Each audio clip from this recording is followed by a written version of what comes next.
प्यारे दोस्तों नमस्कार। मैं जानता था आवाज नहीं आ रही है, बहुत जल्दी पता चल गया, नहीं तो फिर समस्या हो जाती। प्यारे दोस्तों नमस्कार, मैं सुशील यादव एक बार पुनः आप सभी का स्वागत करता हूं आपके अपने पसंदीदा यूट्यूब चैनल हमारी परीक्षा पर। एक बार पुनः मैं आप सभी के सामने उपस्थित हूं एक शानदार जोरदार जबरदस्त सी क्लास लेकर, जो संविधान यानी कि पॉलिटी पर रहने वाली है। प्यारे दोस्तों, चाहे आप किसी भी एग्जाम की तैयारी कर रहे हो, जैसे कि मैं आपसे बात करूं, आप जैसे कि यूपीएसआई की तैयारी कर रहे हो, एनटीपीसी, ग्रुप डी या रेलवे के अन्य एग्जामों की तैयारी कर रहे हो, उसके अलावा चाहे आप यूपीएसआई की तैयारी, एसएससी-जीडी की तैयारी, सीएचएसएल, सीजीएल और सीपीओ, चाहे कोई भी कंपटीशन का एग्जाम आप देने के लिए जा रहे हो, तब कंपटीशन की दुनिया में अगर जीने का काम आप कर रहे हो तो आपके लिए यह क्लास बड़ी ही उपयोगी रहेगी। प्यारे दोस्तों, मैं आपको जितना पढ़ाता जा रहा हूं, जितना समझाता जा रहा हूं, उतना आप समझते जाइएगा। मैं आपको डेली एक दो वीडियो यानी 2 वीडियो डेली का टारगेट है हिस्ट्री पॉलिटी का, तब कि एक वीडियो मैं आपको सुबह यूट्यूब पर लेकर आ रहा हूं, जिसका उद्देश्य सिर्फ इतना है कि मैं आपके क्वेश्चन की प्रैक्टिस करवा सकूं, क्योंकि आपने बहुत पहले भी पढ़ा है, पढ़ते आ रहे हैं और पढ़ते ही चले जाएंगे। लेकिन दरअसल होता क्या है कि आपने क्लास जो ली, उस क्लास की प्रैक्टिस आप घर पर नहीं कर पाते। आप मेरे साथ जुड़िएगा, वहां पर यूट्यूब पर भी जुड़िएगा, और यूट्यूब पर जो मैं आपको डेली प्रैक्टिस करवाता हूं, प्रैक्टिस के माध्यम से आप अपना आकलन कीजिएगा। कम से कम अगर 30 क्वेश्चन कराता हूं तो 28-27 तक आपका स्कोर होना चाहिए, जो मैं YouTube पर कराता हूं। वह उस क्लास को शुरू करने का सिर्फ एक उद्देश्य है, सिर्फ एक मात्र उद्देश्य है कि आपका रिवीजन मैं पीछे वाले क्वेश्चनों का कराता चलूं। जब मैं कोई भी क्वेश्चन ऐसा नहीं उठाऊंगा उस क्लास में जो कि आगे का हो, जितना पढ़ा चुका हूं उसी में से आपके लिए क्वेश्चन लेकर आता रहूंगा। और आज की क्लास के बारे में बात करें प्यारे दोस्तों, तो आज की क्लास का जो टॉपिक रहने वाला है मेरे टाइगरों, आज की क्लास का हम राज्यसभा पढ़ने वाले हैं। बहुत ध्यान से समझिएगा। ऐसे समझो कि राज्यसभा, लोकसभा, संसद में आप पढ़ाने जा रहा हूं, और राज्यसभा, लोकसभा, संसद जब पढ़ाने वाला होता हूं तो ध्यान रखिएगा, यहां से सबसे ज्यादा प्रश्न बनता रहा है परीक्षा में। और अगर सबसे ज्यादा प्रश्न बनता रहा है तो हम इसे कुछ इस तरह से पढ़ेंगे, कुछ अच्छी तरह से पढ़ेंगे और बहुत इत्मीनान के साथ पढ़ेंगे, क्योंकि लोकसभा यानी राज्यसभा और राज्यसभा से महत्वपूर्ण लोकसभा जो हमारी अगली क्लास होगी, यहां पर ये सारी की सारी महत्वपूर्ण क्लास होने वाली है। अब देखिए प्यारे दोस्तों, अगर हम बात करें राज्यसभा के बारे में, ध्यान रखिएगा, राज्यसभा पर सबसे पहला प्रश्न बन सकता है कि राज्यसभा का जो सभापति होता है वो कौन होता है। मैं आपसे कई बार बता चुका हूं प्यारे दोस्तों कि राज्यसभा का सभापति जो चुना जाता है वो एक व्यक्ति होता है, और वह इस राज्यसभा का सदस्य नहीं होता। जैसा कि आप सभी जानते हैं, राज्यसभा का सभापति कौन होता है? उपराष्ट्रपति होता है। बार बार हर जगह इस प्रश्न को मैं बताता जा रहा हूं, और हर जगह बताने का उद्देश्य सिर्फ एक है कि आप इस प्रश्न को बस किसी तरह गलत मत कर देना। राज्यसभा का सभापति कौन होता है? उपराष्ट्रपति होता है, पदेन अध्यक्ष होता है। जैसे ही राष्ट्रपति बदलेगा, अगला राष्ट्रपति आएगा, ऑटोमेटिक ही राज्यसभा का वो सभापति हो जाएगा। राज्यसभा के अंदर एक उपसभापति भी होता है। मैंने आपको ये बहुत अच्छी तरह से बता दी है दोनों की चीजें। वो एक उपसभापति भी होता है, और ये उपसभापति होता है, ये इन सदस्यों में से ही चुना जाता है। इसमें कोई समस्या आपको होने वाली नहीं है। सबसे अहम बात होती है कि राज्यसभा का जो सदस्य होगा, राज्यसभा का जो सदस्य होगा, वो सदस्य राज्यसभा का, उसको क्या योग्यता चाहिए। एक बात ध्यान रखिएगा कि आपको मैं योग्यता पढ़ाऊंगा लोकसभा के अंदर। वैसे तो लोकसभा कहें, राज्यसभा कहें, भारत के राष्ट्रपति कहें, उपराष्ट्रपति कहें, राज्यपाल कहें, ज्यादातर जो योग्यता होंगी, ज्यादातर योग्यता इनकी समान होंगी। एक चीज को छोड़ दें, उम्र को। जैसे कि भारत का नागरिक होना चाहिए, पागल एवं दिवालिया ना होना चाहिए, लाभ के पद पर ना होना चाहिए। ऐसी सारी की सारी जितनी की जितनी योग्यताएं हैं सभी के लिए समान होती हैं। राज्यसभा के सदस्य का जो न्यूनतम उम्र चाहिए वो 30 वर्ष होने चाहिए। व्यक्ति 30 वर्ष का होना चाहिए अगर वो राज्यसभा का सदस्य बनना चाहता है।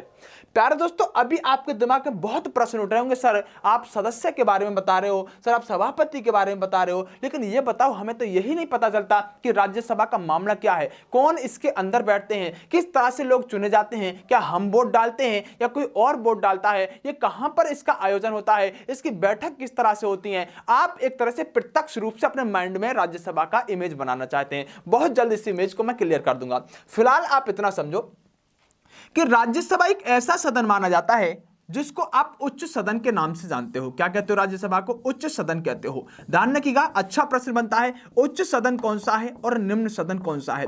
तो उच्च सदन के नाम से कौन सा सदन जाना जाता है? उच्च सदन के नाम से राज्यसभा को यहां पर जाना जाता है। राज्यसभा के आर्टिकल की बात करें, राज्यसभा के अनुच्छेद के बारे में बात करें, तो आपको कोई समस्या इसमें होनी नहीं चाहिए। इसमें आपको कोई अनुच्छेद में समस्या होनी ही नहीं चाहिए, क्योंकि हम सभी जानते हैं हमारे जो संसद है वह 79 अनुच्छेद में आता है, हमारी जो लोकसभा है वो हमारी 81 में आती है। तो राज्यसभा कौन सी में आएगी? मैंने आपको बहुत अच्छे से याद कराया था, राज्यसभा हमारी 81 यानी 80 अनुच्छेद में आने का काम करेगी। आशा करता हूं कि यहां तक की बात एकदम से आपको क्लियर हो गई होगी, यहां तक कोई समस्या आपको अभी तक नहीं आ रही होगी।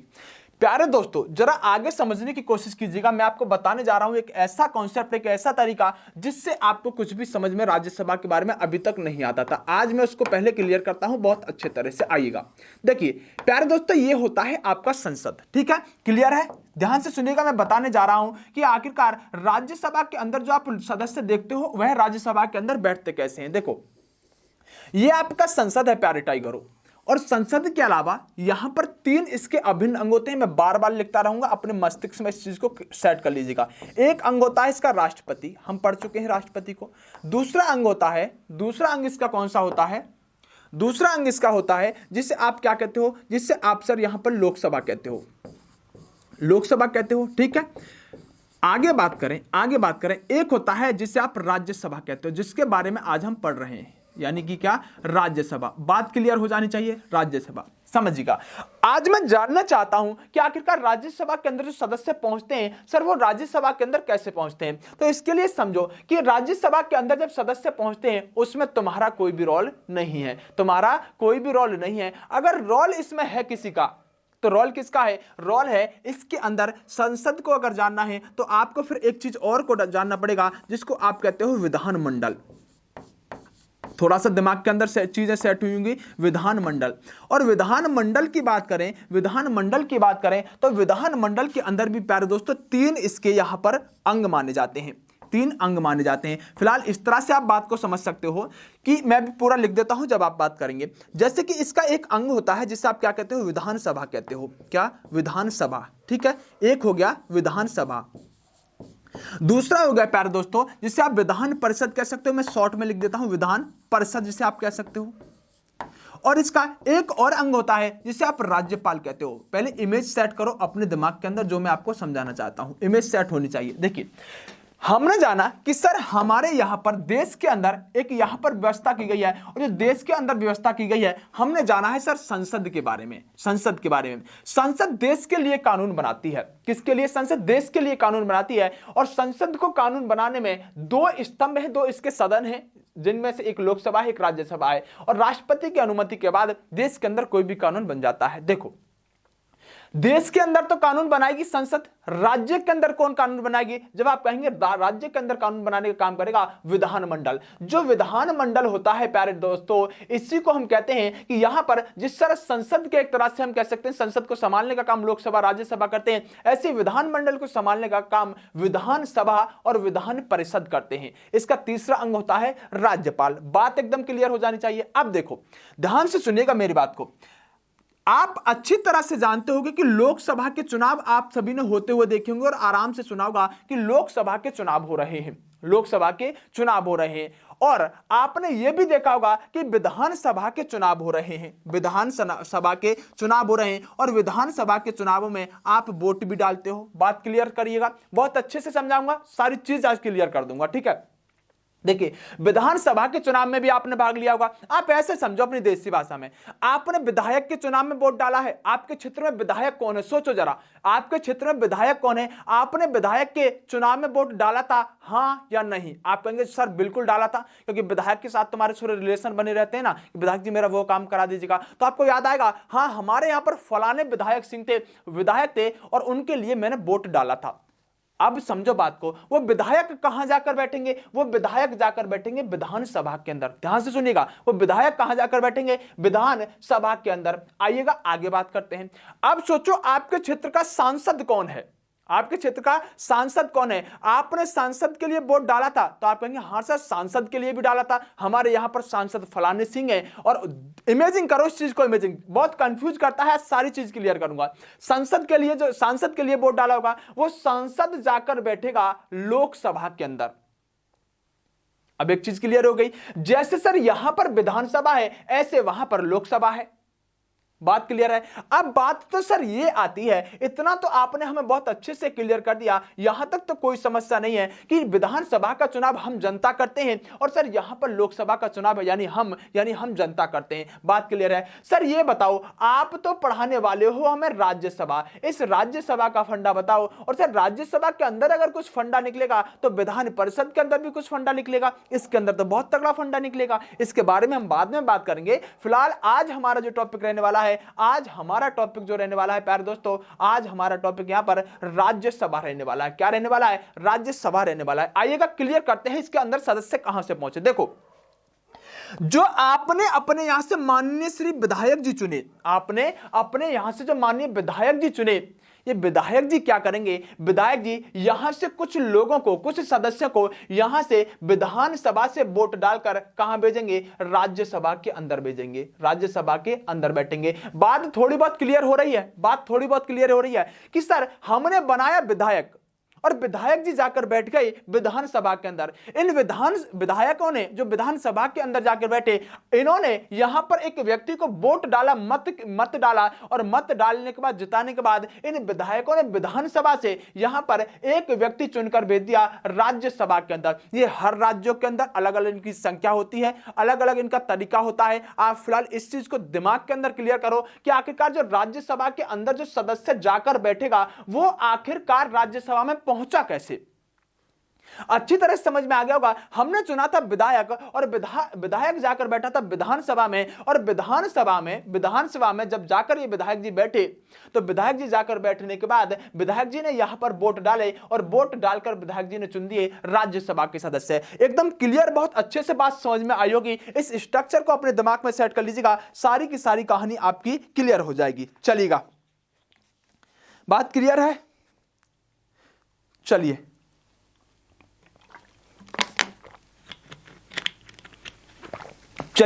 अगर बात क्लियर है तो मेरी बात को गौर से समझने की कोशिश कीजिएगा। इसके अंदर अब क्या प्रश्न बनेंगे, प्रश्नों पर मैं तुम्हारी एक बार दृष्टि दौड़वाना चाहता हूं। देखिए, अब इसके अंदर प्रश्न बनने शुरू हो जाते हैं और प्रश्न बड़े अच्छे बनते हैं। आइएगा जरा गौर फरमाते हैं। देखिए, सबसे पहले अहम बात इसके अंदर क्या बनती है कि सर राज्यसभा एक ऐसा सदन है जो कभी भी विघटित नहीं होता, यानी कि ये एक ऐसा सदन है, इसको कहा जाता है स्थायी सदन। कैसा सदन कहेंगे? इसको कहेंगे स्थायी सदन होता है राज्यसभा। अब स्थायी सदन का सर मतलब क्या होता है? स्थायी सदन को पहले आप हमें एक बार बताओ, ये स्थायी सदन का मामला क्या है। प्यारे दोस्तों, एक बात ध्यान रखिएगा, अगर मैं बात करूं 3 मई 1952 को इस राज्यसभा का गठन होता है, यानी कि राज्यसभा का क्या हुआ है? राज्यसभा का गठन हुआ है। जबकि 13 अप्रैल की आप जब बात करेंगे, 13 अप्रैल 1952 की अगर आप बात करेंगे तो 13 अप्रैल 1952 को इसकी प्रथम बैठक हुई है। क्या हुआ है सर? प्रथम बैठक हुई है। तो पहली बैठक हुई है इसकी 13 अप्रैल 1952 को। 13 अप्रैल 1952 को जब पहली बैठक होती है, मैं कलर चेंज कर लेता हूं, इस पर एक ही कलर ज्यादा सूट करता है, वो आपको दिखाता हूं। यानी 13 अप्रैल 1952 को पहली बैठक राज्यसभा की हुई और राज्यसभा हम ये कह सकते हैं ओवरऑल कि 1952 में बनी। अब होता क्या है कि राज्यसभा जो होती है वह राज्यसभा यहां पर इसके जो सदस्य होते हैं, राज्यसभा के सदस्य होते हैं, इसके सदस्यों का कार्यकाल अगर आपसे पूछा जाए तो आप कहेंगे सर सदस्यों का कार्यकाल होता है, इसके सदस्यों का कार्यकाल होता है 6 वर्ष। लेकिन ये जो सदन है, जो राज्यसभा है, ये एक स्थायी सदन है, ये कभी खत्म होता ही नहीं है, ये कभी विघटित नहीं होता। इसके सदस्यों का कार्यकाल 6 वर्ष होता है। अब आपके दिमाग में बात उठी होगी, सर आखिरकार वैसे जिनको पता है तो वो तो जानते होंगे कि इसके 1/3 सदस्य हर 2 वर्ष बाद चेंज कर दिए जाते हैं। इस बात को ऐसे एग्जांपल से हम समझने की कोशिश करेंगे। मानो ये है आपकी राज्यसभा, ठीक है। राज्यसभा ये होने के नाते अब क्या होगा कि जो इसके 1/3 सदस्य होंगे उनको यहां से हटा दिया जाएगा। जैसे मानो ये 3 सदस्य थे, इनको यहां से हटा दिया। अब आगे इसके 3 सदस्यों को और जोड़ दिया जाएगा। 3 हटाए तो 3 जोड़ दिए, अगर 2 हटाएंगे तो 2 जोड़ देंगे, ठीक है। अगर मान लीजिए 1 सदस्य यहां पर हमने हटाया तो हम आगे भी 1 जोड़ देंगे, अगर मानो यहां पर फिर हमने 2 सदस्य हटाए तो फिर हम यहां पर भी 2 सदस्य और जोड़ देंगे। दरअसल ये जो होता है, ये 1/3 सदस्यों को 1/3 सदस्य को हम हर 2 वर्ष बाद हटा देते हैं। हर 2 वर्ष बाद इनको हम हटा देते हैं। 1/3 सदस्यों को राज्यसभा के को हम हर 2 वर्ष बाद हटा देते हैं। जब 1/3 हर 2 वर्ष बाद हटाएंगे तो निश्चित सी बात है कि जो व्यक्ति आज चुना जाएगा उसका नंबर जो आएगा वह 6 साल बाद आ जाएगा। यानी आज 1/3 हटा दिया गया, कल 2/3 हटा दिया गया, अगली बार तो इसी व्यक्ति का नंबर आने वाला है जो इस समय आज चुना गया है। यानी आप फिर इस आधार पर यह कह सकते हैं सर, अगर 1/3 सदस्य हर 2 वर्ष बाद हटा दिए जाते हैं तो 2 वर्ष बाद आज कोई व्यक्ति चुना गया तो 2 वर्ष और रहेगा और अगली वर्ष 2 वर्ष बाद उस व्यक्ति का ही नंबर आ जाएगा और वो यहां से सदस्य से हटा दिया जाएगा। यह बात आपको निश्चित रूप से समझ में आ गई होगी। यानी क्या पूछा जाता है कि राज्यसभा क्या है? राज्यसभा एक स्थायी सदन है जो कभी विघटित नहीं होता, क्योंकि इसके हर 2 वर्ष बाद 1/3 सदस्य को हटा दिया जाता है और नए सदस्य को यहां पर ले लिया जाता है। आपके दिमाग में भले ही मैं आपको वीडियो दे रहा हूं, लेकिन जो यहां पर अच्छी कोटि के छात्र होंगे जो अपने आप को ठीक ठाक समझते हैं, उनके दिमाग में प्रश्न उठने शुरू हो गए होंगे। और जो प्रश्न उठने शुरू हुए होंगे, क्योंकि मैं जानता हूं कि ऑफलाइन का एक लंबा अनुभव रहा है, और अगर ऑफलाइन का एक लंबा अनुभव रहा है तो मैं पहले से ही समझ जाता हूं कि बच्चा अब यहां से क्या प्रश्न पूछ सकता है। बहरहाल मैं जानता हूं कि आपके दिमाग में क्या प्रश्न उठा है, और आपके दिमाग में नहीं उठा होगा तो मैं आपके दिमाग में उस प्रश्न को उठा दूंगा। ठीक है, मैं आपके दिमाग में उस प्रश्न को उठाता हूं। देखिए सर, एक बात बताइएगा कि 1952 के अंदर लोकसभा का पहली बार गठन हुआ। लोकसभा पहली बार गठी, सर आपने ही कहा है 1952 में, 3 मई या 13 मई 1952 में लोकसभा का गठन पहली बार हुआ।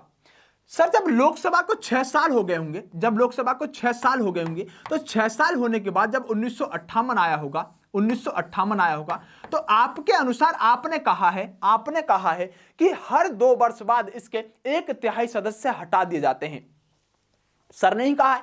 तो सर एक बात बताओ, जब 1958 आया होगा तो 1958 आते समय जो आज 1952 के समय में सदस्य बने हैं, उन सभी सदस्यों का कार्यकाल 6 वर्ष हो चुका होगा। इसको दूसरी तरह से समझो। देखो अब दूसरी तरह से समझाता हूं, हो सकता है आपके दिमाग में अभी क्लियर ना हुआ हो, जिज्ञासा अभी ना जगी हो। सर 1952 में राज्यसभा का गठन हुआ और राज्यसभा की पहली बैठक 1952 में हुई। जब 2 वर्ष हुए सर इसे, जब 2 वर्ष हुए और जैसे ही 1954 यहां पर आया, अब 1954 आने के बाद इसको 2 वर्ष हुए राज्यसभा को बने हुए, और हमारे कॉन्सेप्ट के अनुसार हर 2 वर्ष के बाद 1/3 सदस्य हटाने हैं।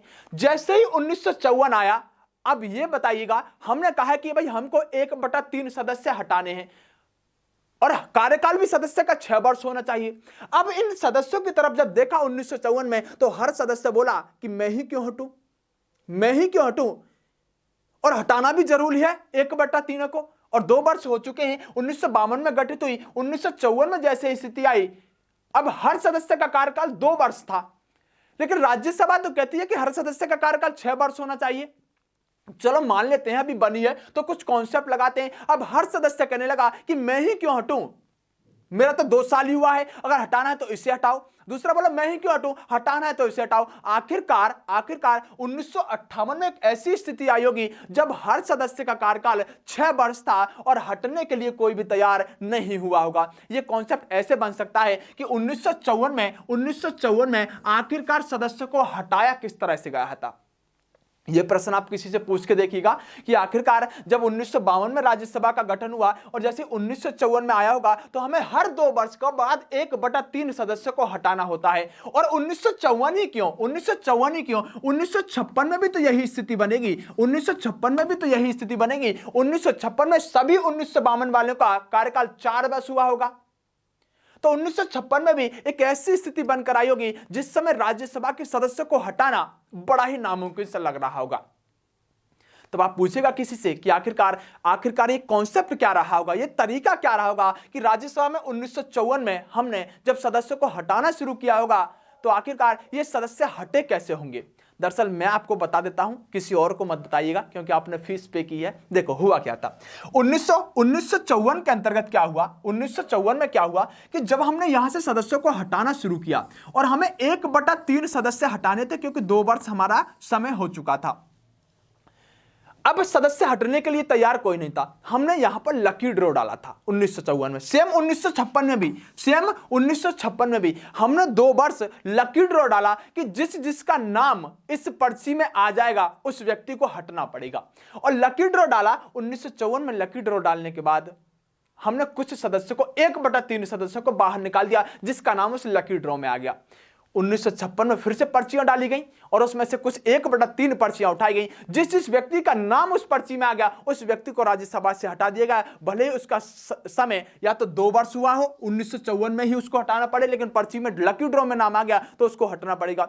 1956 में फिर से लकी ड्रॉ डाला और 1958 जैसे ही आया, अब तो जो उन पर्चियों से बच गए थे अब वो 1/3 ही तो बचे थे, इस बार उनको हटा दिया गया और 1958 से प्रक्रिया हमने फिर आगे निरंतर कर दी। लेकिन 1954 का थोड़ा सा कॉन्सेप्ट अच्छा है, इस बात को अपने मस्तिष्क में सेट रखिएगा। आशा करता हूं कि आप बहुत अच्छे से समझ गए होंगे, बहुत अच्छे से मैंने क्लियर किया है। ये ऐसे प्रश्न होते हैं जो जिज्ञासा आपके दिमाग में उठती रहती है। आइएगा, यहां पर राष्ट्रपति को एक विशेष प्रावधान दिया गया है राज्यसभा के लिए। राष्ट्रपति को क्या विशेष प्रावधान दिया गया है कि राष्ट्रपति चाहे तो अगर कोई व्यक्ति कला, कोई व्यक्ति साहित्य यानी साहित्य लिटरेचर जिसे कहते हैं, या फिर कहें कला, या फिर कह सकते हैं विज्ञान, या फिर हम कह सकते हैं समाज सेवा, या फिर आप क्या कह सकते हैं समाज सेवा। ध्यान रखिएगा, अगर मैं लिख रहा हूं तो आपको लिखते समय बहुत अच्छी तरह से याद आ रहा होगा, बहुत अच्छे से याद आ गया होगा, लेकिन चारों के चारों क्षेत्र आपके दिमाग के ऊपर सेट हो जाने चाहिए कि वह 4 क्षेत्र कौन कौन से हैं जिनसे राष्ट्रपति किसी विशेष ख्याति प्राप्त व्यक्ति को यह राज्यसभा में मनोनीत कर सकता है। राष्ट्रपति का एक विशेष अधिकार है साहित्य, कला, विज्ञान या समाज सेवा। इन 4 क्षेत्रों में अगर कोई विशेष विख्यात व्यक्ति है तो उस व्यक्ति को राष्ट्रपति राज्यसभा में मनोनीत कर सकते हैं। और राष्ट्रपति ऐसे कुल कितने सदस्यों को मनोनीत कर सकते हैं? कुल 12 सदस्यों को राज्यसभा में मनोनीत कर सकते हैं जो कला के क्षेत्र से विशेष रूप से किसी में योगदान ना हो, साहित्य, समाज सेवा या विज्ञान के क्षेत्र से अपना विशेष योगदान देने का काम किया हो, तो राष्ट्रपति उन 12 सदस्यों को राज्यसभा में मनोनीत करने का काम कर सकते हैं। प्यारे दोस्तों, ध्यान रखिएगा, यहां पर आपके दिमाग में बहुत सारे प्रश्न उठने शुरू हुए होंगे, जैसे कि मैं बता देता हूं। एक व्यक्ति के बारे में आप सभी जानते हैं, दारा सिंह। चलिए दारा सिंह को छोड़िएगा, हेमा मालिनी को भी छोड़िएगा, आपको मैं ऐसे नाम बताता हूं, मैरी कॉम को भी छोड़िएगा, आप एक नाम को जरूर जानते होंगे। 2012 में सचिन तेंदुलकर, 2012 में सचिन तेंदुलकर नाम के जो ये खिलाड़ी हैं, इनसे आप हर व्यक्ति जानता होगा। सचिन तेंदुलकर नाम के व्यक्ति राज्यसभा के अंदर चुने गए और सचिन तेंदुलकर जैसे ही राज्यसभा में 2012 में चुने गए, 2012 में चुने जाने के बाद जरा एक बार इन क्षेत्रों पर नजर दौड़ाइएगा। सचिन तेंदुलकर किससे संबंध रखते हैं? सचिन तेंदुलकर खेल से संबंध रखते हैं। और अगर सचिन तेंदुलकर खेल से संबंध रखते हैं तो खेल तो चारों क्षेत्रों में सर कहीं लिखा नहीं था, फिर सचिन तेंदुलकर को आखिरकार राष्ट्रपति ने क्यों राज्यसभा में मनोनीत करके 2012 में भेज दिया? यह मामला सुप्रीम कोर्ट में भी गया था और सुप्रीम कोर्ट ने जब यह मामला सुप्रीम कोर्ट के अंदर 2012 में दायर किया गया तो दायर करने के बाद इस सुप्रीम कोर्ट ने, जैसा कि आप सभी कह देते हो कि सर खेलना एक कला है, खेलना एक कला है, ऐसा तो सुप्रीम कोर्ट ने नहीं कहा, लेकिन सुप्रीम कोर्ट ने इतना जरूर कह दिया कि सचिन तेंदुलकर को जो राज्यसभा के अंदर मनोनीत राष्ट्रपति ने किया है वह बिल्कुल लीगल है, वह कहीं से भी गलत नहीं है। सचिन तेंदुलकर को यहां पर सिर्फ सुप्रीम कोर्ट ने इतना निर्णय दिया था कि सचिन तेंदुलकर राज्यसभा में जो मनोनीत हुए हैं वो यहां पर सही है या गलत है। उन्होंने सिर्फ कहा था कि सचिन तेंदुलकर सही है। ऐसे बहुत सारे क्षेत्र के खिलाड़ी हैं जो इस क्षेत्र के अंदर नहीं आते, तब हम ये भी कह सकते हैं कि सचिन तेंदुलकर जो खेलते हैं ये खेलना भी एक कला का ही क्षेत्र माना जाता है, ये खेलना ही एक कला का क्षेत्र माना जाता है। तब सचिन तेंदुलकर हो, चाहे मैरी कॉम हो, चाहे दारा सिंह हो, ऐसे नवजोत सिंह सिद्धू हो, ऐसे बहुत सारे लोग हैं जो राज्यसभा के अंदर चुने गए हैं और उनका संबंध खेल से रहा है। तब यहां पर इस बात की दलील देना भी गलत नहीं होगा कि खेलना भी एक कला होता है। बहरहाल आप इतना ध्यान रखिएगा, ये 4 क्षेत्र आपके दिमाग में सेट होने चाहिए जहां से हम ये कह सकते हैं कि भारत के राष्ट्रपति को यह अधिकार होगा कि वे 12 लोगों को, 12 सदस्यों को इसके अंदर मनोनीत करके राज्यसभा के अंदर भेज सकते हैं। बात क्लियर है?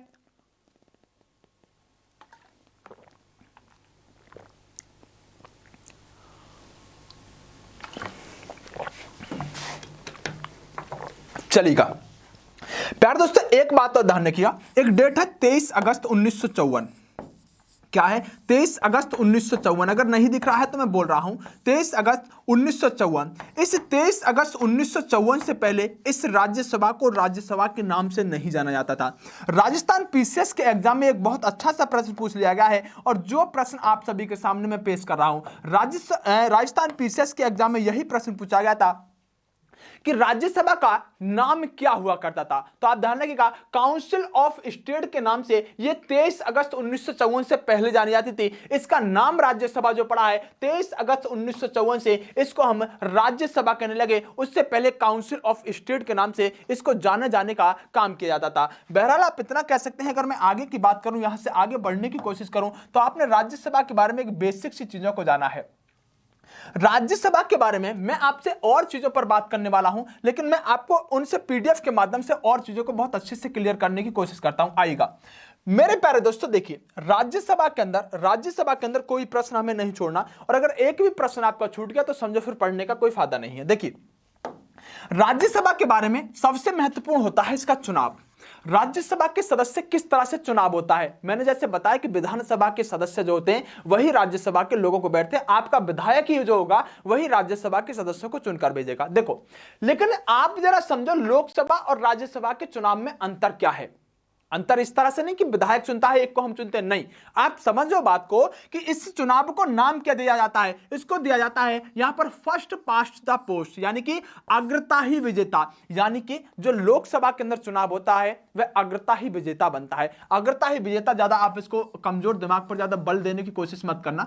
मैं अग्रता और ही विजेता का एक बार कॉन्सेप्ट क्लियर कर देता हूं। मानो कि कुछ वोट पड़े, पहले व्यक्ति को 40 मिले, दूसरे को 30 मिले, दूसरे को यहां पर मिले 50 यानी 20, और तीसरे को मिले यहां पर 10। ठीक है, 4 3 7 2 9 और 1 10, यानी 100 वोट पड़े और 100 वोटों में से यहां पर इस तरह से वोट मिले। मानो ये व्यक्ति कोई ए है, ये व्यक्ति कोई बी है, ये व्यक्ति कोई सी है, ये व्यक्ति कोई डी है। चारों के चारों व्यक्तियों में मानो ये लोकसभा के चुनाव थे। अग्रता ही विजेता क्या होता है? अग्रता ही विजेता का मतलब है कि इस चुनाव के अंदर विजेता जो है, जो विजेता है वो हमारा यहां पर ए हो गया है, इसे कहते हैं अग्रता ही विजेता। अगर इसके यहां पर हम कहें कि इसके 31 भी वोट होते ए के और इसके 30 होते, तब भी यह 31 वाला जीत जाता। जिसके ज्यादा वोट होते हैं वो जीत जाता है, इसे कहते हैं अग्रता ही विजेता। लेकिन राज्यसभा का जो चुनाव होता है, राज्यसभा का चुनाव होता है जिससे आप एकल संक्रमणीय मत प्रणाली कहा जाता है। एकल संक्रमणीय मत प्रणाली कहा जाता है। राज्यसभा का जो चुनाव होता है वो इस पद्धति के द्वारा होता है। मैंने एक गलती कर दी कि मैं तुमसे इसको प्रश्न को पूछता, और प्रश्न को पूछने के साथ साथ सिर्फ इतना बताइएगा आप मुझे, अगर दिमाग लगा सकते हैं, कि राष्ट्रपति के चुनाव में और इस वाले चुनाव में अंतर क्या है। बस इतना कमेंट आप कर दीजिए, कमेंट भी नहीं कर रहे, दिमाग को दौड़ा लीजिएगा।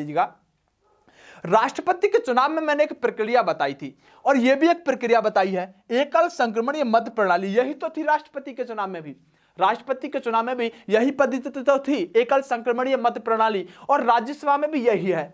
और यही गलती हर शिक्षक भी करता है और यही गलती हर छात्र भी करता है। अगर मैं आपसे प्रश्न पूछूं कि निम्नलिखित में से कौन सी राज्यसभा की मत यानी राज्यसभा की चुनाव प्रणाली है, और ऑप्शन उसके अंदर डालना शुरू करता हूं। एकल संक्रमणीय गुप्त मत प्रणाली, अग्रता ही विजेता, ए और बी दोनों, इनमें से कोई नहीं। आपका आंसर क्या होगा? आपका आंसर तो लग चुका है, आप कहेंगे एकल संक्रमणीय गुप्त मत प्रणाली, लेकिन ध्यान रखिएगा आंसर है इनमें से कोई नहीं। जो बच्चा बारीकी से पढ़ना चाहता है, जो यूपीएसआई जैसी पॉलिटी पढ़ना चाहता है, तो ध्यान रखिएगा, एक एक बात पर ध्यान देना होगा उसे, क्योंकि यहां से प्रश्न जब भी गलत कराएगा, छोटी छोटी गलतियों से गलत कराएगा, वो कभी नहीं पूछेगा राज्यसभा की सदस्य की उम्र कितनी होना चाहिए, कभी नहीं पूछेगा स्थायी सदन है कौन सा है और अस्थायी सदन कौन सा है। ऐसे गलतियां कराना चाहता है एग्जामिनर आपसे। ध्यान दो मेरी बात को, अगर आपने राष्ट्रपति की चुनाव प्रक्रिया देखी है और आप राज्यसभा की चुनाव प्रक्रिया देख रहे हो, ये देखने में आपको एक जैसी लग रही है। एकल संक्रमणीय मत प्रणाली। और राष्ट्रपति में क्या लिखा होता है? राष्ट्रपति में यहीं पर लिखा हुआ मिलता है आपको एकल संक्रमणीय गुप्त मत प्रणाली। एकल संक्रमणीय गुप्त मत प्रणाली, यानी राष्ट्रपति की चुनाव प्रक्रिया में और राज्यसभा के सदस्य की चुनाव प्रक्रिया में सिर्फ एक वर्ड का अंतर होता है, एकल संक्रमणीय गुप्त मत प्रणाली, जबकि राष्ट्रपति में यह गुप्त लगा हुआ मिलेगा और यहां पर राज्यसभा का जब सदस्य चुना जाएगा उसमें गुप्त लगा हुआ नहीं मिलेगा। और इसी को बच्चा गलत करके आता है, उसे राष्ट्रपति और राज्यसभा के सदस्य चुने जाने की एक जैसी ही यहां पर क्या लगती है? चुनाव प्रक्रिया लगती है। मैं ये कह सकता हूं कि यहां पर अगर शब्द जोड़ना हो तो यहां पर आप एक शब्द जोड़ सकते हो, खुला। मतलब क्या है? राज्यसभा के जो चुनाव की प्रक्रिया है एकल संक्रमणीय खुला मत प्रणाली, एकल संक्रमणीय खुला या फिर खुली मत प्रणाली। सर इस बात का मतलब क्या हुआ? गुप्त और खुली का, गुप्त और खुली का मतलब क्या हुआ? इस बात को समझो। राष्ट्रपति के चुनाव के अंदर वोट डालने गए मुलायम सिंह, हमारे उत्तर प्रदेश के आप सभी को पता है मुख्यमंत्री भी रह चुके हैं, उनके बेटे ने काफी अच्छा नाम कमाया है उत्तर प्रदेश के अंदर। फिलहाल तो योगी जी को रोकना असंभव हो रहा है। तो फिलहाल हम कह सकते हैं कि भारत के यानी उत्तर प्रदेश के मुख्यमंत्री हुए थे एक बार मुलायम सिंह, और मुलायम सिंह राजनीति के अंदर एक अच्छा वर्चस्व भी बनाकर रखे हैं। राष्ट्रपति जी का चुनाव में वोट डालने के लिए गए, ठीक है। कौन? मुलायम सिंह। मुलायम सिंह राष्ट्रपति जी के चुनाव में वोट डालने के लिए गए और वोट डालते समय उनका वोट कैंसिल हो गया। अब आप कहोगे सर कैसी बात करें, मुख्यमंत्री और मुख्यमंत्री के बाद इतना पढ़े लिखे लोग, क्या उनको राष्ट्रपति का वोट नहीं डाला गया? मैं बताता हूं कैंसिल क्यों हुआ। राष्ट्रपति जी का वोट कर रहे थे, राष्ट्रपति जी का वोट करने के बाद उस वोट को दिखा दिया, देखो मैं फलाने सिंह को वोट दे रहा हूं। चुनाव प्रणाली में क्या लिखा है? गुप्त मत प्रणाली। मुलायम सिंह का वोट कैंसिल कर दिया, क्योंकि चुनाव प्रणाली में राष्ट्रपति में गुप्त मत प्रणाली है, उसको आप बता नहीं सकते। लेकिन राज्यसभा के अंदर मामला क्या है? खुली। सर जोड़ा गया खुली मत प्रणाली। पहले दिखाना पड़ेगा कि मैं किसको वोट दे रहा हूं जब आप राज्यसभा में वोट दोगे। दरअसल ये मामला क्या है सर? वोट दिखाना पड़ेगा। हां, राज्यसभा के अंदर ऐसा ही मामला है। राज्यसभा के अंदर जब भी आप किसी व्यक्ति को वोट देंगे, कौन देगा वोट? आप तो नहीं देंगे, आपके विधायक देंगे ना। जो विधायक तो विधानसभा से चुनकर राज्यसभा के अंदर बैठते हैं, तो जब भी कोई विधायक वोट देता है तो वह पहले दिखा देता है कि मैं फलाने सिंह को वोट दे रहा हूं। लेकिन समस्या क्या होती है? आप कहेंगे तो सर गलत है, ये तो गलत है, लेकिन गलत नहीं है मेरे भाइयों। होता क्या था, मामला भी सुन लो। अभी भारत है, इसके अंदर अगर छोटी सी चूक हो जाए ना तो भारत के लोग ऐसी खोज कर देते हैं जिसका कोई जवाब नहीं होता। भारत के लोगों ने क्या किया? मानो आपके क्षेत्र का विधायक था और आपके क्षेत्र का विधायक मानो विधानसभा में जाकर बैठ गए। अब राज्यसभा के चुनाव होने थे। अब राज्यसभा के चुनावों में तो हर पार्टी का व्यक्ति लड़ता है ना, कांग्रेस का भी, बीजेपी का भी, सपा का भी, बसपा का भी, हर व्यक्ति का राज्यसभा से यानी राज्यसभा में जाना चाहेगा व्यक्ति। हुआ क्या कि आपके क्षेत्र के विधायक ने क्या सोचा? मानो बीजेपी के विधायक आपके क्षेत्र के थे, आपके क्षेत्र के बीजेपी के विधायक ने क्या सोचा? सपा वाले से मिल गया, बोले मैं तुझे सपोर्ट कर दूंगा और वोट भी तेरी दे दूंगा विधानसभा में, तो 10 लाख रुपए मुझे दे दे। अब उसने सोचा जब एक विधायक 10 लाख में मेरी वोट दे रहा है, मुझे सीधा राज्यसभा में पहुंचा देगा, क्योंकि राज्यसभा में पहुंचने के लिए कुछ नहीं चाहिए, जिसको विधायक यहां से विधानसभा से चुनकर भेज देंगे वही व्यक्ति राज्यसभा में चला जाएगा। उसने 2-4 और इकट्ठे कर लिए और पैसे के बल पर, धन बल के बल पर सीधा वोट अपने डलवा कर सीधा कहां पहुंच गया? राज्यसभा के अंदर पहुंच गया और उसने बीजेपी के 10-20 खरीद लिए। और व्यक्ति ने क्या कर दिया? पहुंच गया वो कहां पर? राज्यसभा के अंदर। जब सरकार ने 1952-53 में शायद ये किया था, 1952-53 नहीं, बाद में किया था, 90 के आसपास किया था, जब यहां पर इस शब्द को हटाकर खुली मत प्रणाली राज्यसभा में इसके अंदर जोड़ा गया कि आपको अपना मत दिखाना पड़ेगा। क्योंकि बीजेपी का विधायक कई बार क्या करता था कि बीजेपी का विधायक होने के बाद वो सपा के व्यक्ति को राज्यसभा में पहुंचा देता था। तो इसलिए यहां पर खुली मत प्रणाली राज्यसभा के अंदर जोड़ा गया है। दोनों में अंतर है गुप्त और खुला का। अगर यहां तो कुछ नहीं जोड़ेगा या जोड़ेगा तो यहां पर खुली मत प्रणाली जोड़ेगा, क्योंकि इसके अंदर यह विशेष प्रावधान दिया गया है। आएगा प्यारे दोस्तों, अच्छे से समझ में आई होगी दोनों चीजें, बहुत अच्छे से मैंने क्लियर की है। आशा करता हूं कि दोबारा समझाने की आवश्यकता जिंदगी में नहीं पड़ेगी अगर 2-3 बार रिवाइज कर लोगे। आइएगा, राज्यसभा की बात करें तो राज्यसभा के सदस्यों की जो न्यूनतम उम्र है 30 वर्ष है। राज्यसभा की जो सदस्य की उम्र है वो 30 वर्ष है। अच्छा खासा प्रश्न आपसे गलत कराएगा। और मैं एक प्रश्न मेरी नजर में है जो एक बार पीसीएस के अंदर पूछा था, निम्नलिखित में से कौन सा कथन सही है? निम्नलिखित में से कौन सा कथन सही है? 2015 की बात होगी और इसके ऑप्शन मुझे आज भी याद हैं। इतना जबरदस्त प्रश्न था। प्रश्न यही था कि निम्नलिखित में से कौन सा विकल्प सही है। पहला विकल्प था कि राज्यसभा का कार्यकाल 5 वर्ष होता है। राज्यसभा का कार्यकाल 5 वर्ष होता है। दूसरा प्रश्न था, सुप्रीम कोर्ट एक अभिलेख न्यायालय है अनुच्छेद 124 के अनुसार। तीसरा प्रश्न था, तीसरा प्रश्न भी कुछ इसी से था, मतलब ऑप्शन इसी तरह से थे। 2 ऑप्शन मुझे अच्छी तरह याद है और बाकी के भी यही से बने थे, राज्यसभा से ही। कहने का मतलब सिर्फ इतना था, उसके अंदर चारों के चारों ऑप्शन गलत होते हैं और देखने में चारों के चारों सही लगते हैं। चारों के चारों देखने में सही लगते हैं क्योंकि ना तो सुप्रीम कोर्ट अभिलेख न्यायालय 124 के अंतर्गत है, वो 129 अनुच्छेद के अंतर्गत है, और राज्यसभा के सदस्य का कार्यकाल, यानी मैंने 5 वर्ष बोला है शायद, सदस्य का कार्यकाल होता है 6 वर्ष। राज्यसभा के सदस्य का कार्यकाल 6 वर्ष होता है। लेकिन अगर आपसे यह बात पूछी जाए ना कि राज्यसभा का कार्यकाल कितना होता है, तो ध्यान रखिएगा, राज्यसभा का कार्यकाल अनिश्चित लगाइएगा। क्या लगाएंगे? राज्यसभा का कार्यकाल अनिश्चित है, यह कभी भंग होती नहीं है। तो सर इसका कार्यकाल क्या बताएं? यानी राज्यसभा के सदस्य का कार्यकाल सर 6 वर्ष होता है। और मैंने कहा सर राज्यसभा का कार्यकाल, बोलो हमें नहीं पता सर, क्योंकि यह तो कब खत्म होगा, अनिश्चित है, इसका तो पता ही नहीं है। क्योंकि आप सभी को पता है कि पीछे वालों को हटाते जाएंगे, आगे वालों को जोड़ते जाएंगे। आपको अच्छी तरह से बात क्लियर हो जानी चाहिए। यानी कि इसके जो न्यूनतम उम्र है सदस्य की, वो न्यूनतम उम्र कितनी है? न्यूनतम उम्र है सर इसके सदस्य की 30 वर्ष कम से कम होना चाहिए। राज्यसभा एक स्थायी सदन है, वेरी वेरी मोस्ट इंपोर्टेंट है। कौन सा सदन स्थायी है जो कभी भंग नहीं होगा? आप कहेंगे सर राज्यसभा स्थायी भंग नहीं होगा, आपने बता दिया। हर 2 वर्ष बाद 1/3 सदस्यों को हटा दिया जाएगा और नए सदस्यों को जोड़ लिया जाएगा, और यही प्रक्रिया निरंतर आगे बढ़ती रहेगी। आएगा जो कभी भंग नहीं होता, ऐसा सदन कौन सा है जो कभी भंग नहीं होता? राज्यसभा होता है। इसके सदस्यों का कार्यकाल 6 वर्ष होता है। इसके सदस्यों का कार्यकाल 6 वर्ष होता है, राज्यसभा का कार्यकाल 6 वर्ष नहीं होता। यही गलत कराएगा कि राज्यसभा का कार्यकाल 6 वर्ष होता है। तुम्हारे दिमाग में सदस्य तो कहीं दिखता ही नहीं, आप तुरंत हाँ सही बोल रहा है। ठीक है, ध्यान रखिएगा, इसके सदस्यों का कार्यकाल 6 वर्ष होता है। आप सभी जानते हैं 6 वर्ष होता है, उसके 1/3 सदस्य को प्रति 2 वर्ष के बाद हटा दिया जाता है। ठीक है, इस बात को ध्यान रखिएगा, प्रति 2 वर्ष के बाद 1/3 सदस्य को हटा दिया जाएगा। इस बात को अच्छी तरह से क्लियर आप करिएगा, एकदम से अच्छे से। मैंने आपको यह बात भी बहुत अच्छे से आपके दिमाग में घुसाई आएगा। देखिए राज्यसभा के प्रथम जो यहां पर उपसभापति हुए SV कृष्णमूर्ति, ये देखिए ऐसा क्वेश्चन है जो फैक्ट के तौर पर कई बार पूछ लिया जाता है। SV कृष्णमूर्ति जो थे राज्यसभा के पहले उपसभापति थे। तो आप कहोगे सर पहले सभापति कौन थे? जरा बताओ पहले सभापति कौन थे? राज्यसभा के पहले सभापति कौन थे? अरे नालायको, अगर तुमको इतना पता है कि राष्ट्रपति उपराष्ट्रपति जो होते हैं वही राज्यसभा के पहले, यानी जो पहले उपराष्ट्रपति होंगे वही राज्यसभा के पहले क्या होंगे? वही पहले यहां पर सभापति होंगे, क्योंकि उपराष्ट्रपति ही तो राज्यसभा का सभापति होता है। बात क्लियर है? तो समझिएगा कि इसीलिए मैंने उपसभापति बताना आवश्यक था। अगर सभापति आपसे पूछा जाएगा तो क्या कहोगे? सर जो पहले उपराष्ट्रपति होंगे वही क्या होंगे? वही हमारे यहां पर हम कह सकते हैं कि हमारे पहले सभापति होंगे।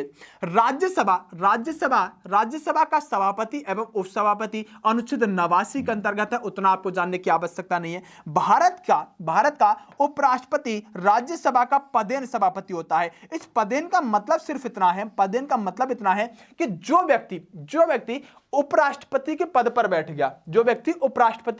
बैठ गया, वही ऑटोमेटिक क्या हो गया? राज्यसभा का सभापति होगा। अगर ये हटा तो हटने के साथ ही उपसभापति जो होगा ये इसका कार्यभार संभाल लेगा। अब अगला व्यक्ति कोई आया जो कि उपराष्ट्रपति बनकर आया, ये ऑटोमेटिक क्या बन जाएगा? ये ऑटोमेटिक ही राज्यसभा का सभापति बन जाएगा। बात क्लियर हो जानी चाहिए। यहां से एक बात ये भी क्लियर हो जाएगी, सर उपसभापति का कार्य क्या होता है? तो सभापति की अनुपस्थिति में बैठक को संचालित करना, बैठक का क्रियान्वयन करना, ये सभी की सभी काम क्या होता है? उपसभापति का होता है। जब सभापति नहीं होता, सभापति मतलब कौन नहीं होता? उपराष्ट्रपति नहीं होता। चलिए बात क्लियर हो जानी चाहिए बहुत अच्छे से।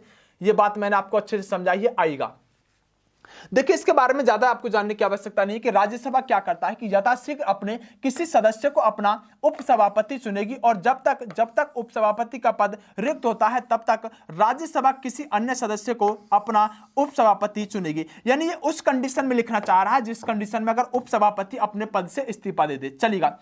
देखिए एक प्रश्न आता है कि मंत्री परिषद, ये प्रश्न मैं यही बता देता हूं, वैसे लोकसभा का प्रश्न है।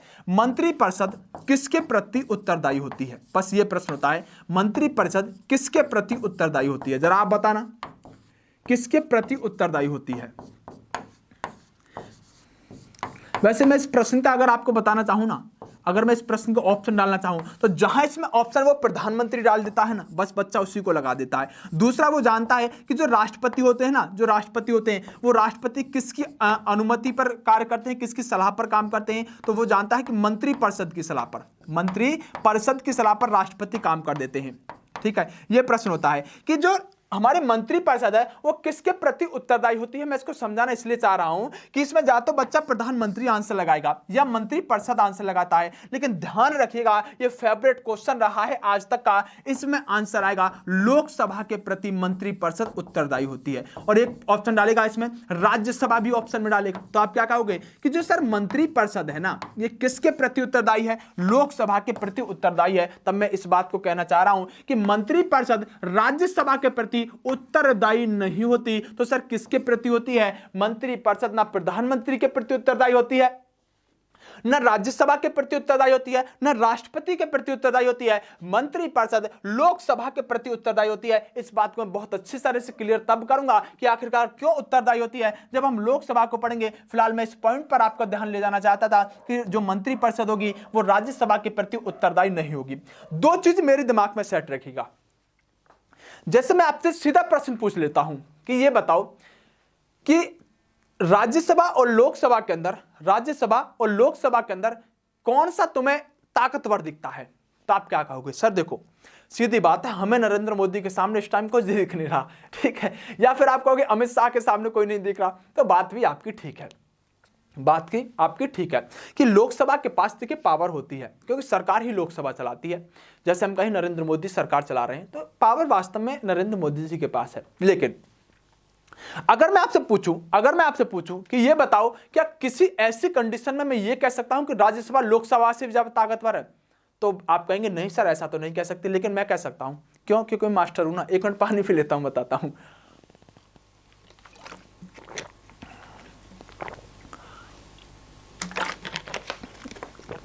मास्टर नहीं हूं, आपका भाई हूं, इसलिए मैं थोड़ा सा इंटरेस्ट बनाता हूं आपके लिए, ठीक है, और कुछ नहीं होता, इंटरेस्ट बनाता हूं। देखो एक अनुच्छेद है प्यारे दोस्तों 249, दूसरा है 312, ठीक है।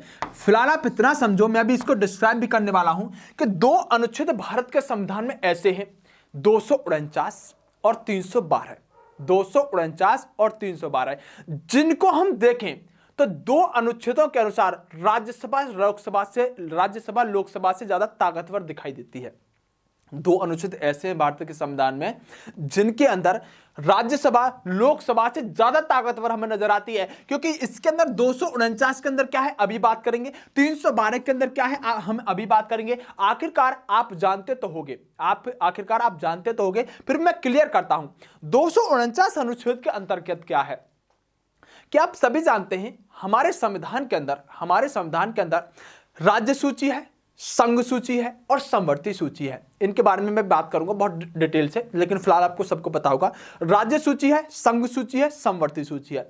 राज्य सूची पर कानून बनाने का काम किसका होता है? राज्य का होता है। और जो हमारी संघ सूची होती है, संघ का मतलब होता है केंद्र, संघ सूची पर कानून कौन बनाएगा? संघ सूची पर कानून बनाने का काम होगा संघ का। समवर्ती सूची में दोनों कानून बनाएंगे, लेकिन प्रबल ताकतवर किसका होगा? केंद्र का ज्यादा होगा। अब आप कहेंगे सर मामला क्या है, संघ राज्य और ये है क्या मामला? तो मेरी बात सुनो, संघ सूची, राज्य सूची और समवर्ती सूची के कुछ अंदर विषय डाले गए हैं, सब्जेक्ट डाले गए हैं।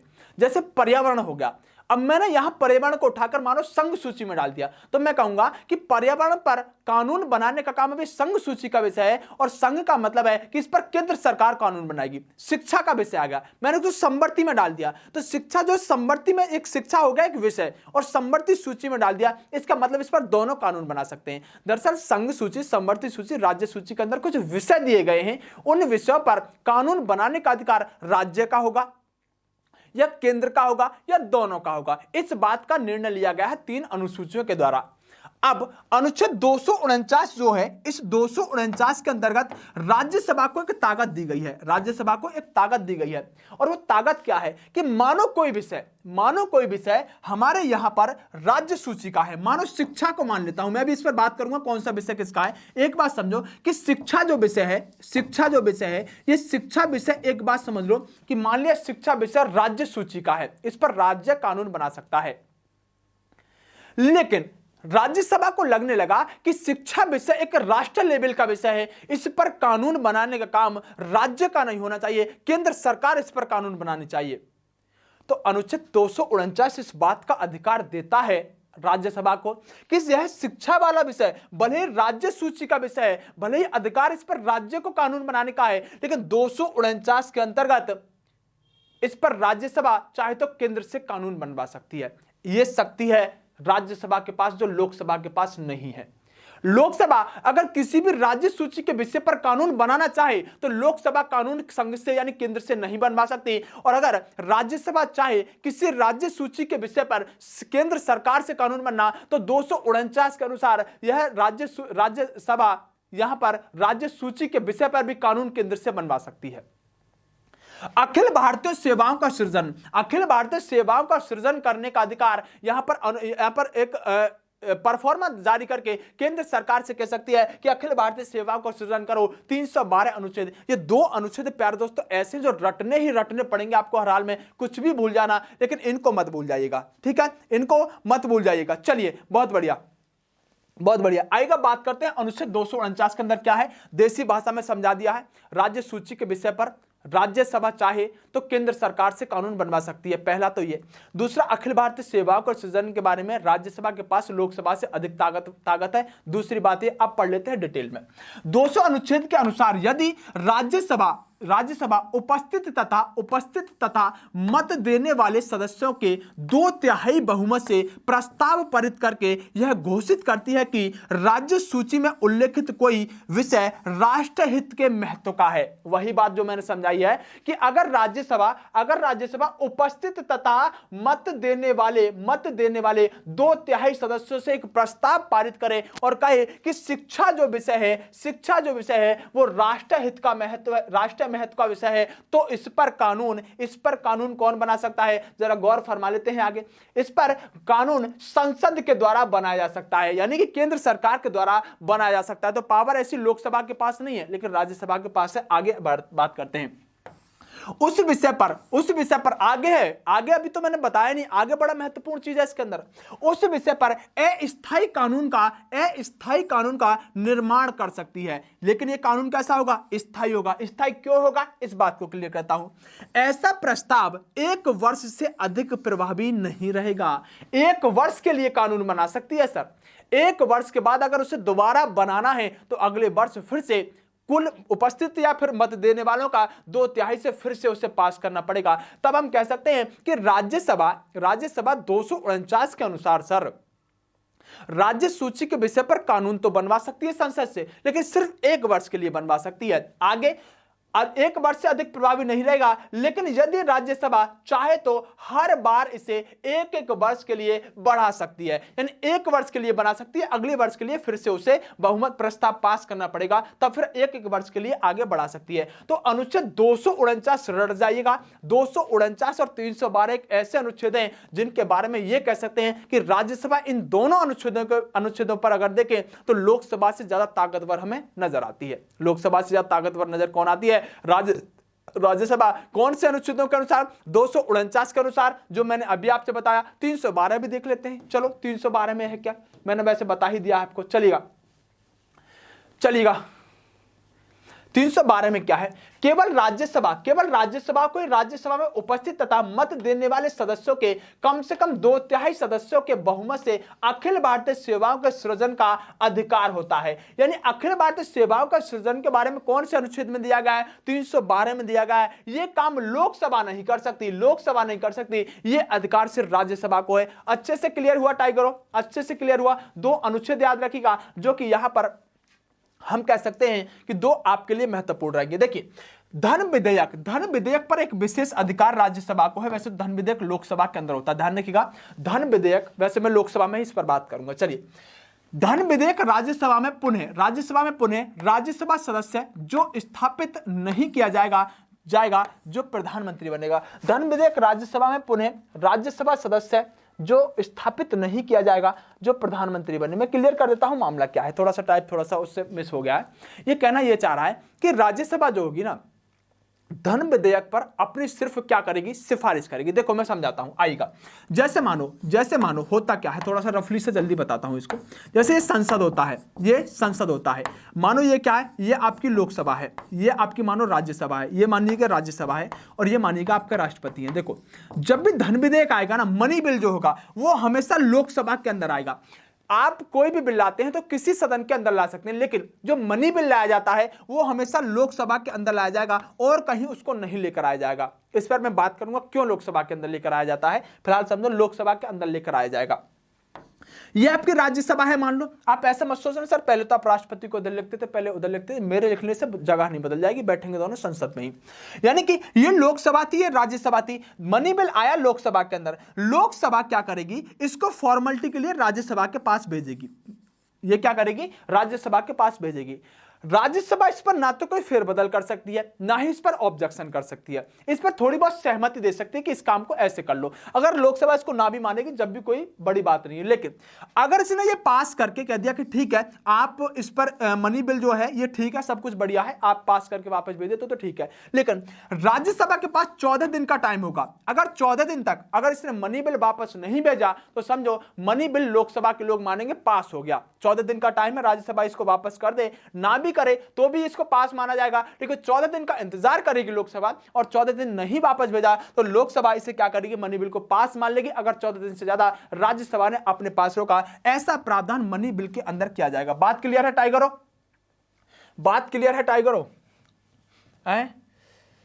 बात क्लियर हो जानी चाहिए, अगर नहीं भी होगी तो हम क्लियर करेंगे। चलो देखिएगा, इंग्लिश का कुछ ज्यादा ही लिख दिया उसने, चलिए कोई बात नहीं।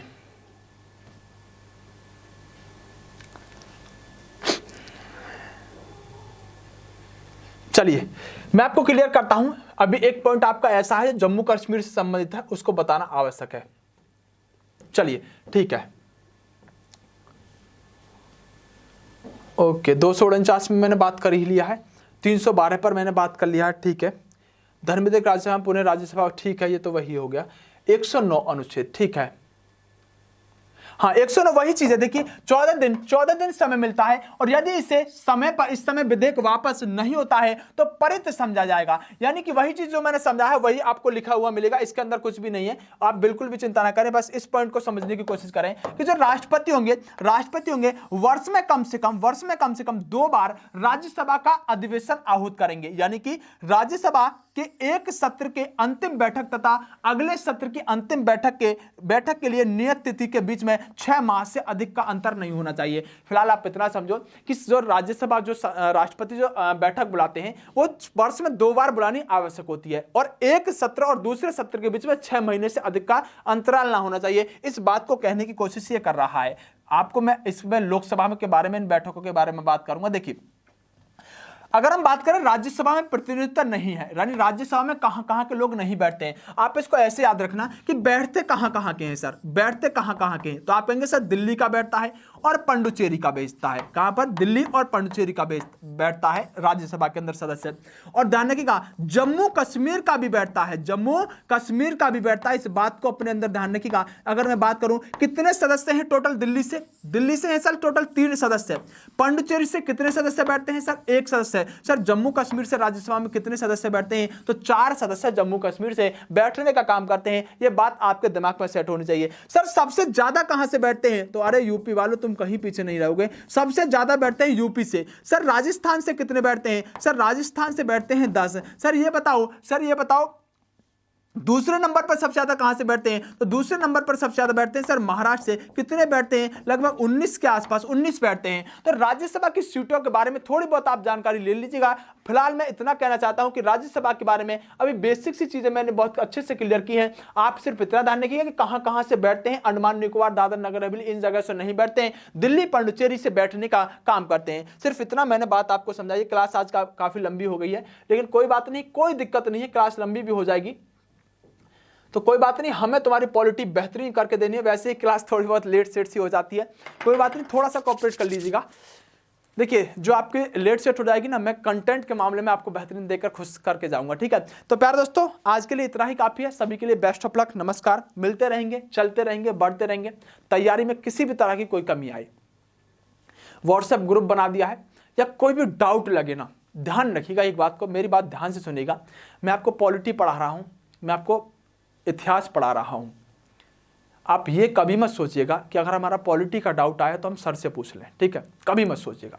अगर आपको कभी भी ये लगे ना सर मैथ का डाउट आ गया, भेज दीजिएगा, नो प्रॉब्लम, लेकिन डाउट होना चाहिए जेन्युइन। मतलब जब तुम्हारे सारे हथियार खत्म हो जाए ना, तो आप मुझे भेज दीजिएगा। मैं उसका ऐसा तरीका दिखाऊंगा कि ज़िंदगी में तुम कभी उस तरीके को नहीं भूलोगे। किसी भी सब्जेक्ट का, हिस्ट्री का, पॉलिटी का, ज्योग्राफी का, फिजिक्स का, केमिस्ट्री का, बायोलॉजी का, मैथ का, रीजनिंग का, इंग्लिश का। हिंदी थोड़ी सी अपनी ठीक ठाक नहीं है, मतलब बोलने में तो ठीक ठाक है, लेकिन थोड़ा हिंदी का वैसे आइडिया नहीं है, क्योंकि कभी यूपी एग्जामों की तैयारी नहीं की है, ठीक है। बेधड़क रहिएगा, कैसा कोई भी डाउट होगा। देखो मैं ये कहता हूं कि मुझसे नहीं तो होगा ना, कोई बात नहीं, इसमें बेइज्जती वाली कोई बात नहीं होती, सब अपने भाई बहनों, क्या हुआ नहीं हुआ था। ऐसा थोड़ी है कि मैं सबसे टॉप लेवल की तैयारी करने वाला हूं, लेकिन इतना जरूर है कि अप्रोच लगा के उसको मैं देख लूंगा, तुमसे बेहतर सोच सकता हूं उस पर, ठीक है। तो जो भी डाउट हुआ करे, ग्रुप में फालतू की चीज तो कोई भेजना ही मत, ठीक है। जो डाउट हुआ करे उसको भेजना, और ज्यादा समस्या वो करे, मैंने आपको नंबर दे रखा है, डायरेक्ट व्हाट्सएप करना, कॉल तो करना मत, उस पर व्हाट्सएप करना। सर इस बात में समस्या चल रही है, फिलहाल तो मैं तुम्हारे ऐप की समस्या को सुलझाने में चला हूं, लेकिन बहुत जल्द मेरा देखिए आपसे जुड़ने का उद्देश्य कोई ऐसा नहीं है कि मैं यहां से बहुत ज्यादा कुछ ये करूं वो करूं, नहीं। मुझे कुछ विशेष बच्चे चाहिए जिनकी मैं तैयारी लगन से करवा सकूं, और लगन से करवाने के बाद 100% उनका सिलेक्शन दे सकूं। अभी थोड़ा सा चीजों को ठीक होने दो, फिर मैं तुमको इतना ज्यादा कूट पीट के सेट करूंगा ना, इतना ज्यादा कूट पीट के कि तुम खुद थक जाओगे कि सर अब तो हमें छोड़ दो, अब तो हमें छोड़ दो। क्वेश्चन प्रैक्टिस सेट, उसके बाद यहां पर क्लास लगाना, क्लास को रिवीजन कराना, हर चीज में उतर जाऊंगा, हर चीज में आ जाऊंगा। फिर ये हिस्ट्री, ज्योग्राफी, पॉलिटी नहीं, फिर तो मैं दिखाऊंगा कि अब तुमको करना क्या है, ठीक है। तो थोड़ा सा चलिएगा, थोड़ा सा साथ दीजिएगा, क्योंकि अकेला हूं मैं। मेरे साथ भी अगर 2 लोगों की या 3 लोगों की भी टीम होती ना, तो मैं फतेह कर देता अब तक तो, ठीक है। अकेला हूं, मतलब सारा कुछ वर्डन मेरे पे, ठीक है। कोई बात नहीं है, लेकिन अकेला नहीं हूं, तुम मेरे साथ हो, ठीक है। अकेला नहीं हूं, तुम्हारी दुआ मेरे साथ है, तुम्हारा हौसला मेरे साथ है, और जो उत्साह जुनून आता है वो भी मुझे तुम्हें ही देख कर आता है। अगर तुम नहीं होते तो मैं अब तक टूट चुका होता, और साइड में हट के अपना कुछ तैयारी वैयारी में और कुछ कहीं कर रहा होता। मुझे देख कर आ जाता है यार, बच्चों ने तेरे लिए इतना किया है, तू बच्चों के लिए क्या कर रहा है। तो चिंता मत करो, आपके साथ खड़ा हूं, क्लास देता रहूंगा। साइंस की क्लास पढ़ चुकी है, ये अभी मैं डाल देता हूं, ठीक है। और रिकॉर्डिंग के साथ थोड़ा सा टाइम चला लो, डेली की डेली मैं आपको रिकॉर्डिंग देता रहूंगा, थोड़ा सा आप मैनेज कर लो। और संडे को क्लास तो ऑफ रहेगी, 1 महीने से घर नहीं गया हूं, तो शायद घर चला जाऊंगा। चलिए बेस्ट ऑफ लक प्यारे दोस्तों, नमस्कार, मिलते हैं अगली क्लास में।